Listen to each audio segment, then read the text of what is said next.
Well, ladies and gentlemen, it just seems like things keep getting more expensive.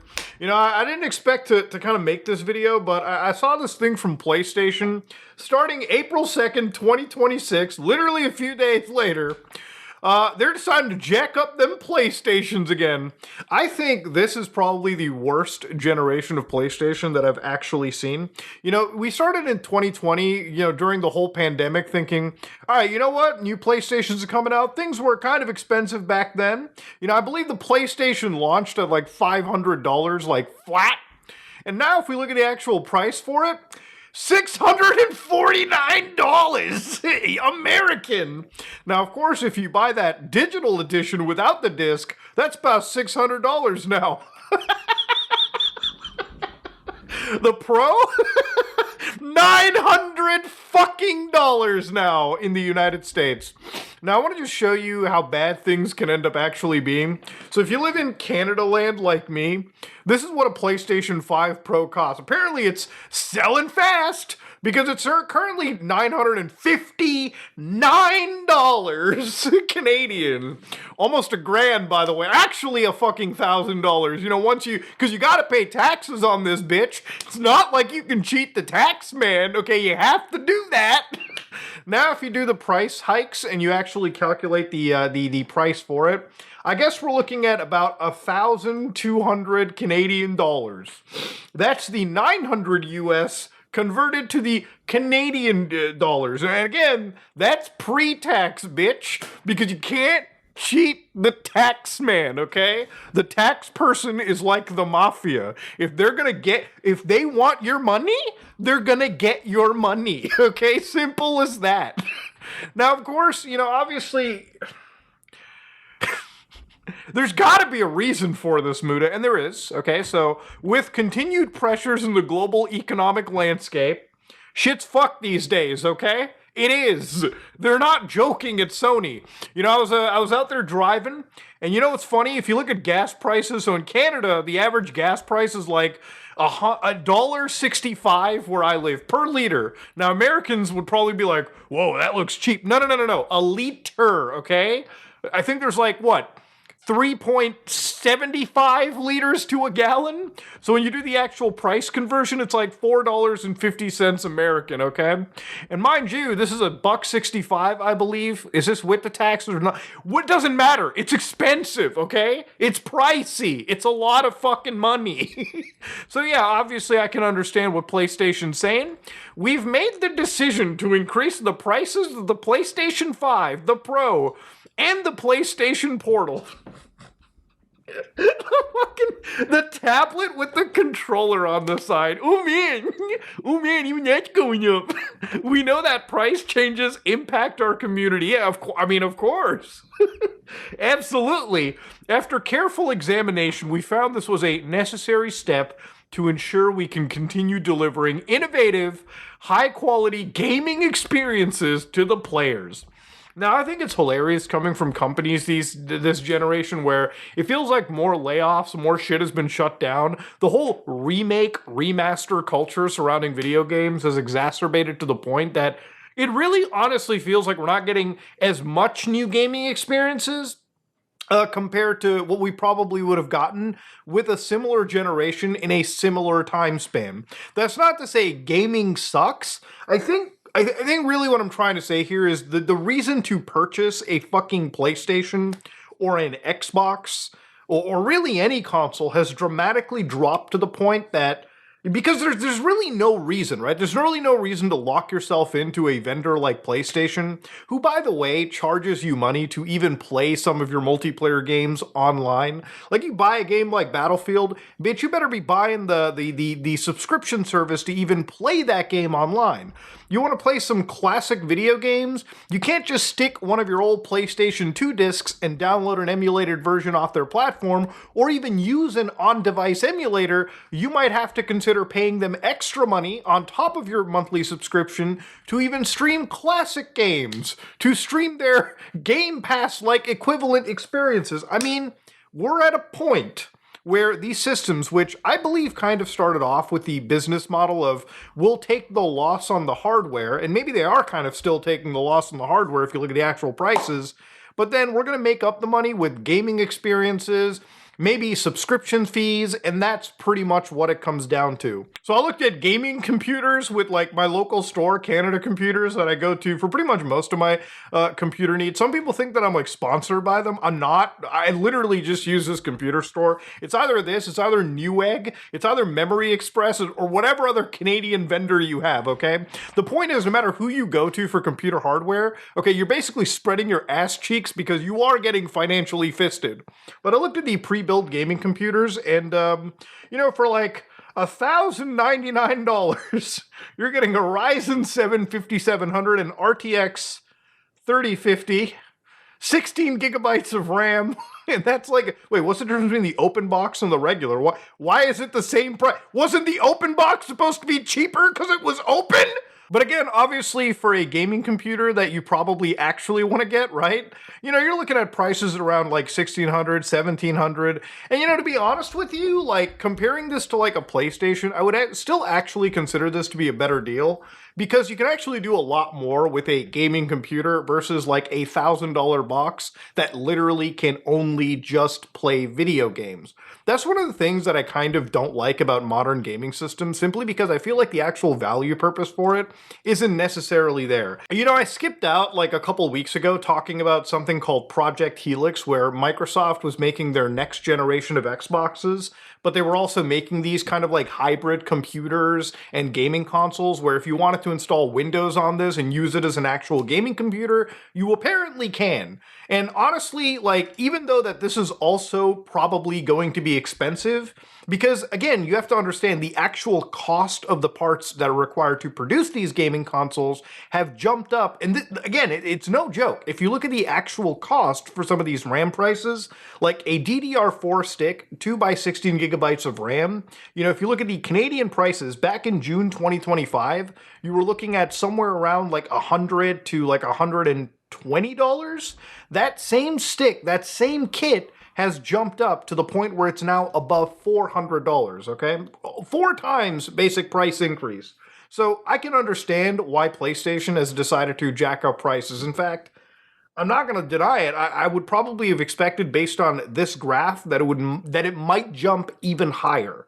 But that's unfortunately the goddamn reality, okay? Xbox is not immune to it either. That Xbox Helix, whenever it's going to come out, is also going to be pricey. The other device that I'm kind of interested in was the Steam Machine, just to buy and maybe stick it underneath like a television to have like an actual like gaming PC console underneath it. Even then, I expect the Steam Machine to probably cost the same as the PlayStation 5 Pro, if not, maybe even a little bit more. Because that's just where things are kind of at.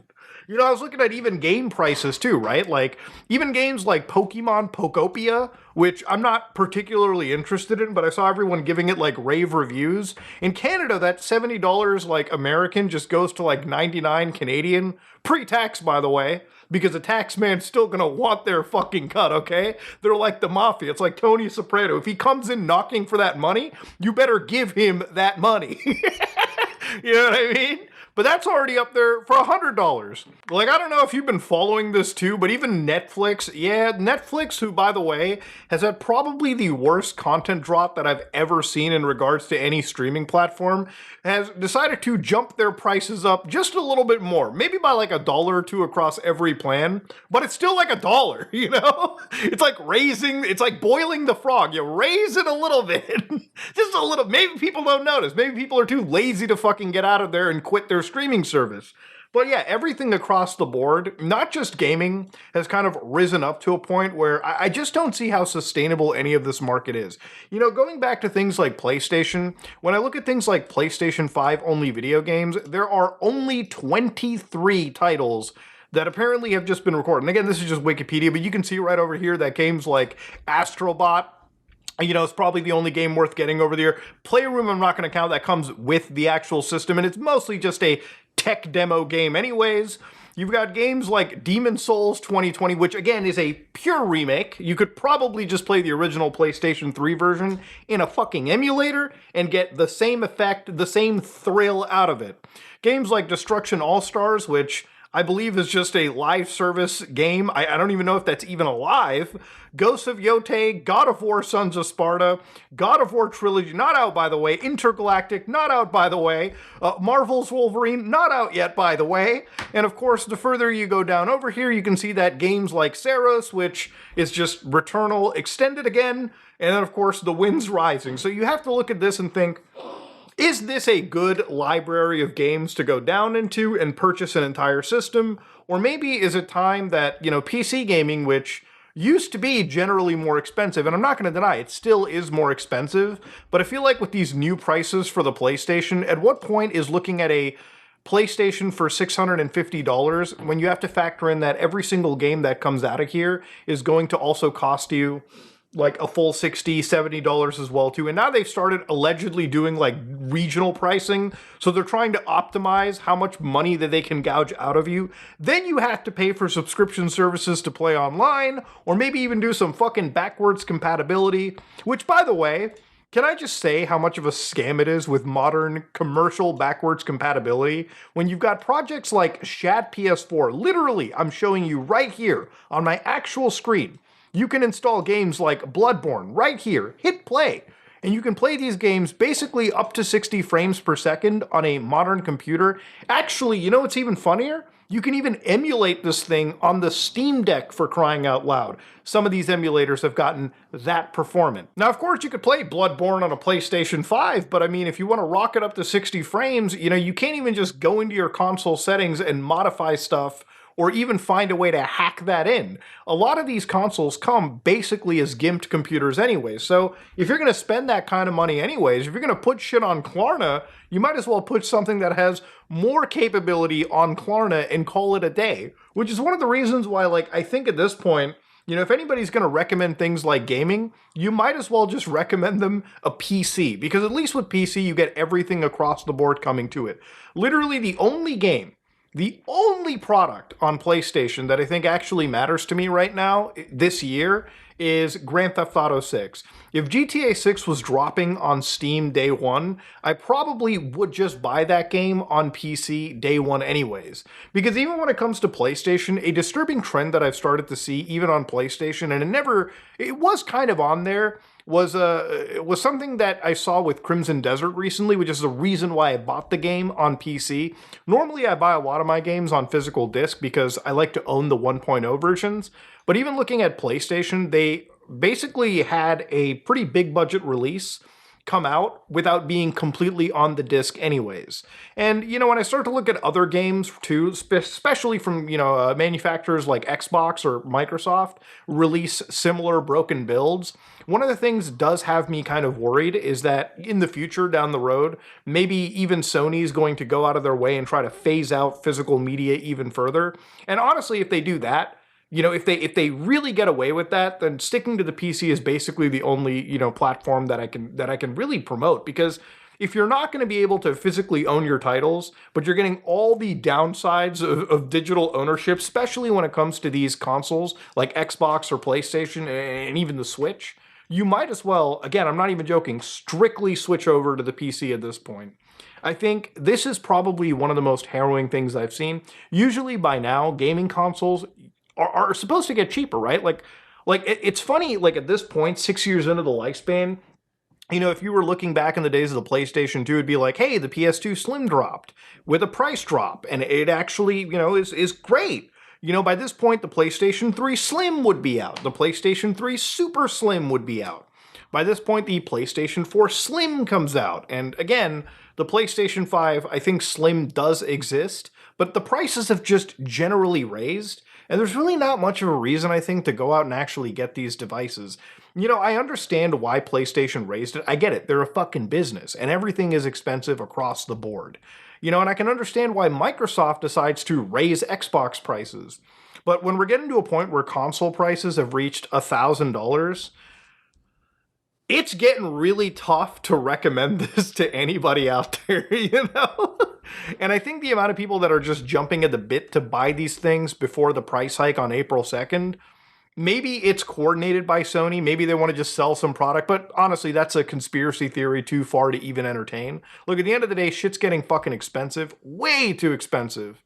And it's just a shame to see, like, gaming is obviously one of the victims to it because, we're in this technological index where AI bubbles and, constant, like, AI tech bros.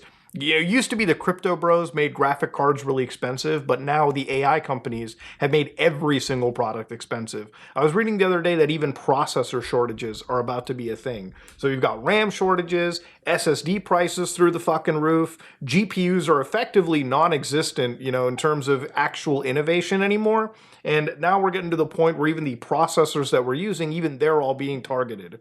So I understand why PlayStation did it.